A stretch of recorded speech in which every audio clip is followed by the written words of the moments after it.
yourself and feel something you've never felt when he asked what else with Corey Man. My guest is Stephen McWhirter. I love that you just texted a pizza slice. That's it. That's all you get. Sometimes I fall to my knees and pray. Come, Jesus, come. Let today be the day. Sometimes I feel like I'm gonna break, but I'm holding on to hope that won't fade.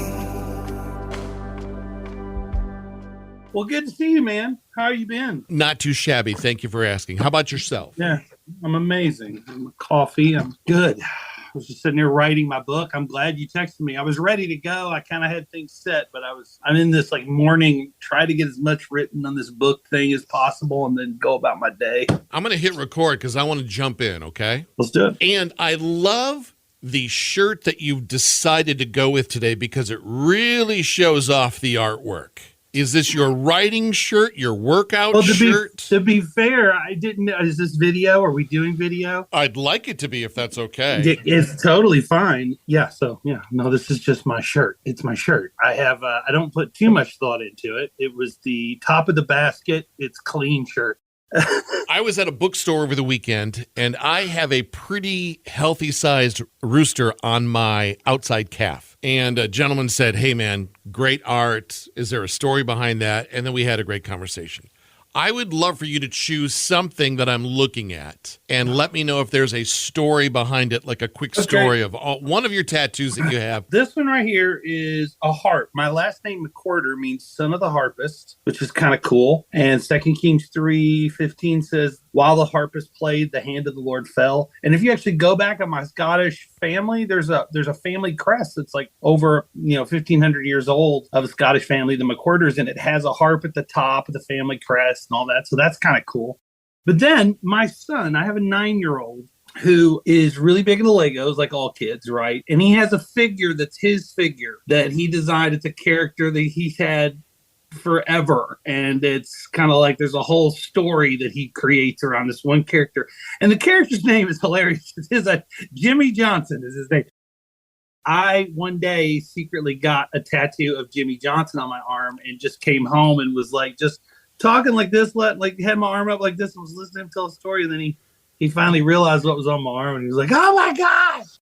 Born and raised in Louisville, Kentucky? Well, southern Indiana, which is basically like right on the Ohio River. So they actually call it Kentuckiana. It's so mished together there. New Albany, that area there. That's kind of where I spent a lot of my years. But Louisville's just always kind of been there. I've just always spent a lot of time there. So we've been here for, years. So 26 years of marriage? Is that the right math? Together, 28 years total. Married, Tara? It'll be 22 this year. Married 22, together 28. What's your secret? She's in charge. No. Yeah, we're just best friends. We love each other. We spend a lot of time together. Have you ever written a song for your wife? I have. I've not released it, but I think it's on YouTube that I did. How'd that go over? Well, very well, very well. That helped me. That card, I could play that card for a little while. It's done now. That card's done now, but it had some legs. Here's a question I do ask pretty much everybody because it leads to other questions. So let's see where this goes. Stephen, who's mom and dad? My mom and dad? If that's the way you want to answer it. Wait, okay. I see. This is like you're showing me a Rorschach, and I'm trying to decide, is it a chocolate milk stain or is it like my parents? So my dad was Stuart McWhirter, who was a reverend. My mom, Ellen McWhirter. And my mom's still with me. My dad's passed 10 years or more now from cancer. But my mom, still with us, still kicking. How often do you see her? She was here a couple of days ago. So, yeah, we see her all the time. And Dad was a traveling evangelist. Is that right? Mm-hmm. Traveling evangelist. You know, it's funny. Like I told you, I'm writing a book right now in a deal with Zondervan on my story. And it's very interesting to go over this whole story. And you can read the book, but like I try not to say what denomination it was because the story of my dad was kind of rough, right? You know, my dad was like really abusive with my mom. So I try not to say what denomination it was because people always think I'm like throwing that denomination under the bus just because, you know, that's my mom and dad. That's not part of the story, was the denomination. You were talking about the person that is your dad. Yeah. Did you travel with him when you were little? Yes, we traveled from church camp to church camp when I was a kid, man. That was like revivals is what he mostly did. That's all I knew growing up, man, sitting in the back of an Oldsmobile waiting to get to the next place. And, you know, my dad would preach these revivals and get up. And, you know, he was an effective speaker, really good at it. Lots of people got saved. Then, you know, I would see him get up and do that. But then behind closed doors, I would see him be a totally different person. You know, like I said, physically abusive with my mom. So I was like, you know what? I don't want anything. This is what Jesus is about. This is what God is about. I don't want anything to do with this.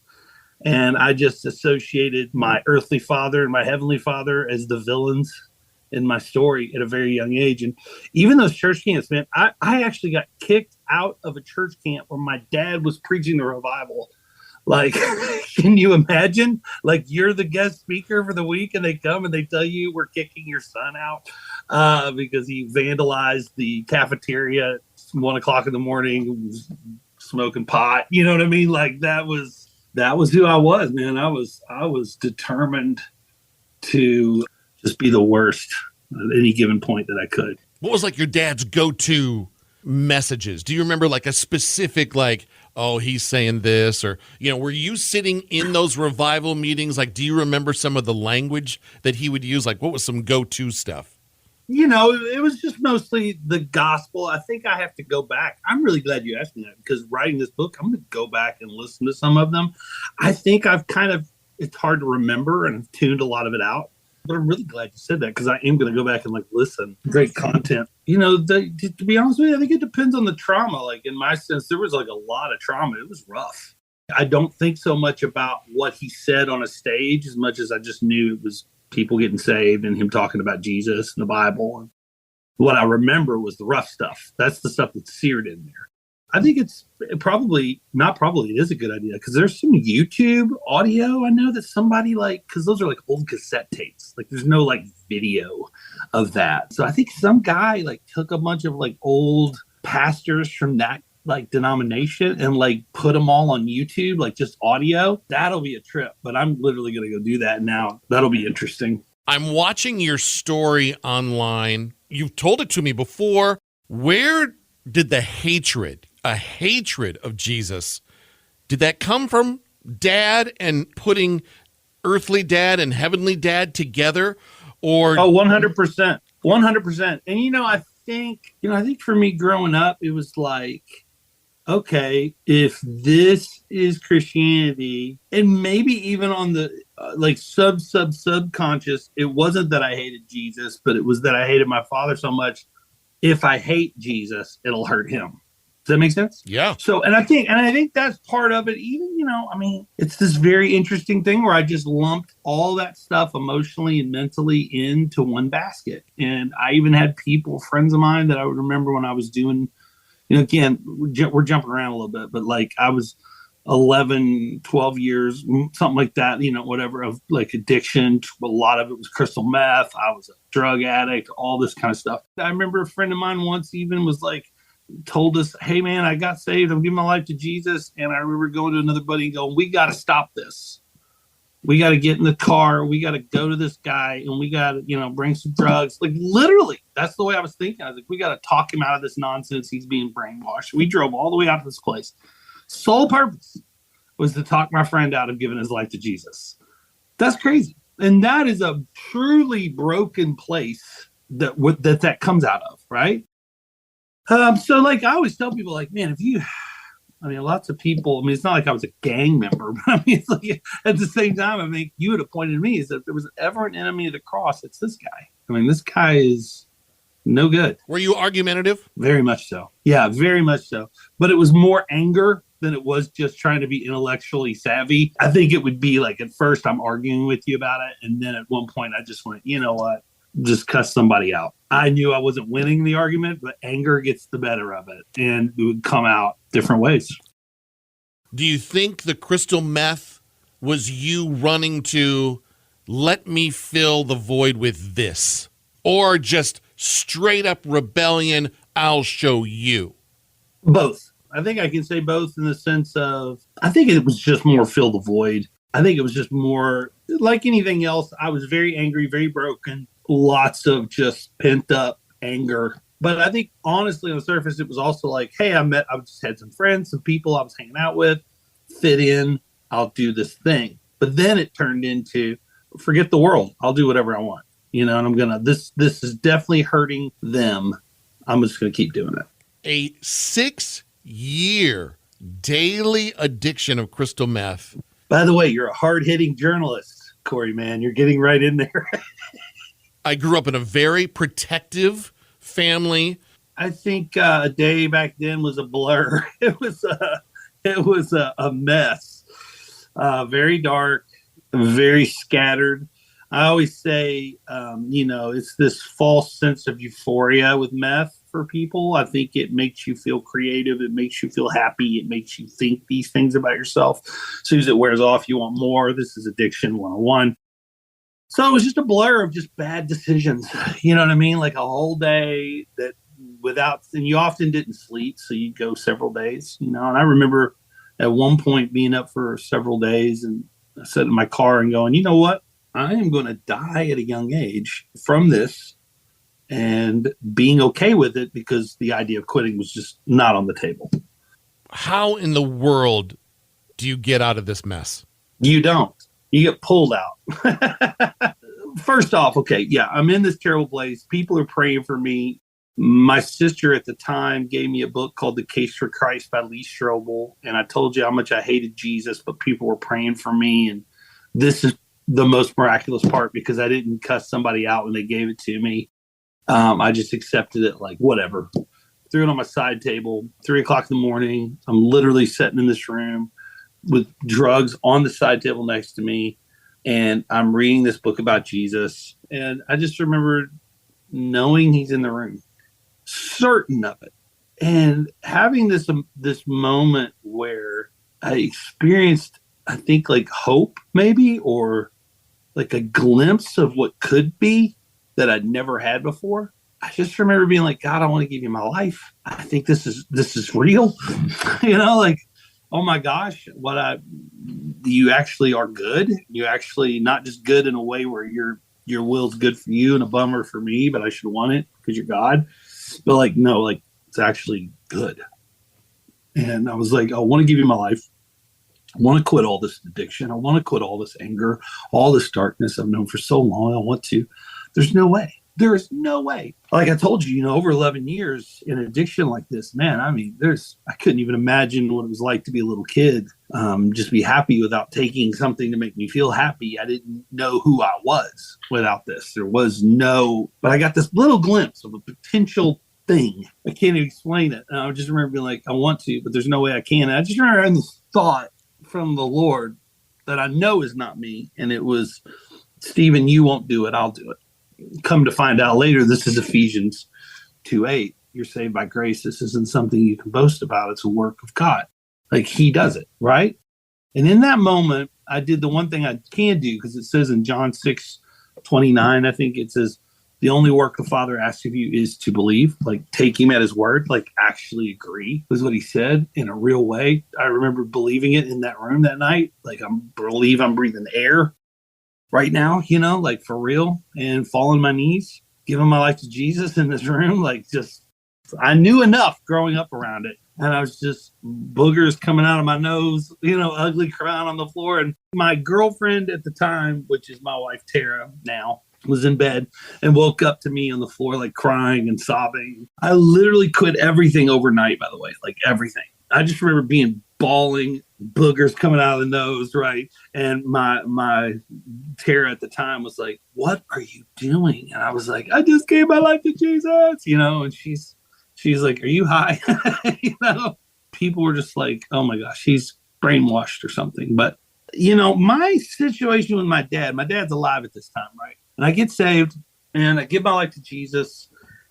And one of the first early things I just remember the Lord being like, now, my dad, by the way, just so you know, like, stopped physically abusing my mom when I was like around 11 or so. I personally don't think my mom should have stayed with him, but she stayed with him. I mean, it was a dangerous situation. My dad, tried to be a good person. Never really talked about it. It was weird. It was not healthy, not normal, right? But I know this when I got saved, I was like, one of the first things, which is like the worst thing, was the Lord pressing on me the idea of forgiving my dad. Not because he deserved it and not in a way where I condoned what he did, but there's this part of like genuinely being free from something where you tear up a debt. Okay, you do on your side.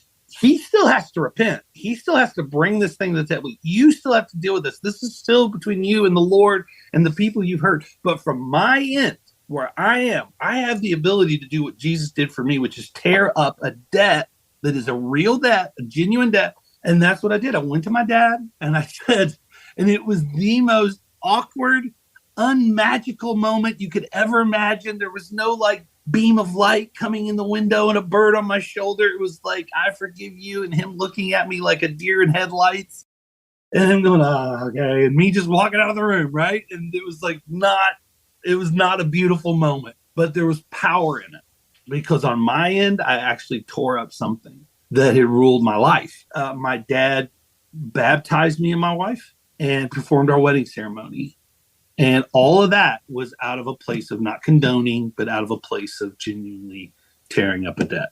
Look at what happens. Like when God like saves you, like when he like really redeems somebody's life, it's like a pebble in the ocean that becomes a tsunami of grace that starts hitting everything around you, like things you weren't even thinking about. It's this crazy situation because like even right now we say I'm talking about writing a book and a song that's doing well, like God's using me. We're seeing thousands of people come to Christ and all this stuff in my life.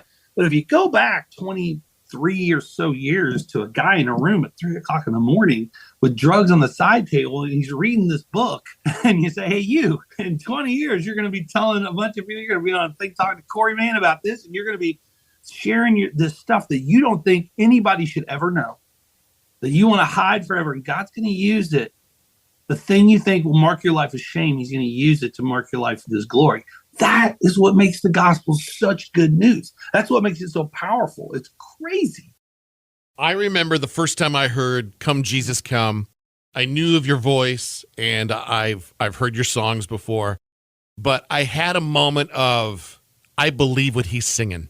I believe that the guy who's singing this song, like the vocal style or whatever, the way this guy's singing, he believes the words that are coming out of his mouth. And I know that song is impacting people on a daily basis, my friend. When I wrote the song back in the beginning of the pandemic, which I love that people are like, "Love your new song." I'm like, it's 4 years old. That's what's great about the Lord, right? He does it when he wants. It was back at the beginning of the pandemic and I was sitting at home and, it feels like I was just like everybody else. But I was at my keyboard, my piano, and I had my Bible open and I was just trying to worship and mean what I was singing, like really mean it. And I just, the world where it was at that time, and even still today, was this longing for Jesus. He's the only one that can do this, that can make things right, that can mend things on a grand scale, right? But also on a personal scale with people, right? He's the one that does it. And I think I was reading and singing, it was Revelation 22:17. It says, "The Spirit and the bride says, come." And I remember reading that and going, wait, the Spirit, that's the Holy Spirit. Like that's God. Like God is saying, "Jesus, come." And it says the bride, that's the church, that's you and I. We're called to like join in. It's crazy. I just remembered like going, I want to be good at this. I want to mean this. I really want to sing this and mean this to you, Lord. So I wasn't even like trying to write a hit song. I was just trying to like mean that. And then it got crafted into something that the Lord really has used at a bigger level. We put it on TikTok and all this kind of stuff, right? And it went viral, whatever. And because of that, I started going live on TikTok and Facebook and Instagram and all that kind of stuff, because people weren't just going, oh, what a cool song. No, people were like genuinely going, yes, Jesus, I need you to come back. And I just remember going live on these things. And I don't go, when I go live, I just worship Jesus. I don't say, I'm an artist, go check out my music. Here's how you find me. I don't do any of that. I just worship Jesus, share the gospel, the good news, share my testimony, ask people if they want to give their life to Jesus on these live streams. We have moderators all over that help us pray for people, connect people to these resources that we have to help them find churches and follow-ups and all that kind of stuff. Since September 22, because of this song, since September 22 till today, we've seen over 39,000 coming up on 40,000 people come to Jesus through these live streams. So it's a great song. I'm grateful for all that God's doing it. But you and I know that at the end of the day, I will blink and be in the presence of Jesus. And whether a song was a hit on the radio or not, it's not going to matter. I mean, it's not going to matter, but you know what I mean? It isn't how many followers I had, how many streams or award nominations or any of that kind of stuff. That's all missed. The people that actually came to him through something. That's the stuff that matters, man. And it's so, oh my gosh, it's so life-giving to see that, to at the end of the day, to go, wow, he's actually using this. This is awesome. Did I see you are about to embark on a pretty healthy tour before the end of the year? Is it Maverick City Music? I am indeed. So we're opening for Maverick City on their fall tour. And by we, I mean me and a piano player, which is going to be so fun because it's 10 to 15,000 people a night. They're, going to let me just get out and do my thing. And so I get to just worship Jesus and sing and have hopefully lots of people sing to Jesus. It's going to be a lot of fun. But 35 dates total. So that'll be interesting. One day it'll come and we'll stand face to face. Come and lay it all down, 'cause it might be today. The time is right now. There's no need to wait. No. Your past will be washed. But rivers of grace, come Jesus, come. We've been waiting so long. My thanks to Stephen McWhirter for carving out 30 minutes for me. Thanks for listening as always. If you want to throw me some feedback or get into a little bit of a chat, you can email the podcast, whatelsewithcoreyman@gmail.com. Leave this episode a review on Apple Podcasts or Spotify Podcasts, and I'll see you next episode. What Else with Corey Mann? With your host, Corey Mann. Original music and theme song by Chris Cron. Share this episode with a friend, and thanks for listening. It's all good, my friend. Appreciate you. Have a good rest of the day. You too, buddy. Later.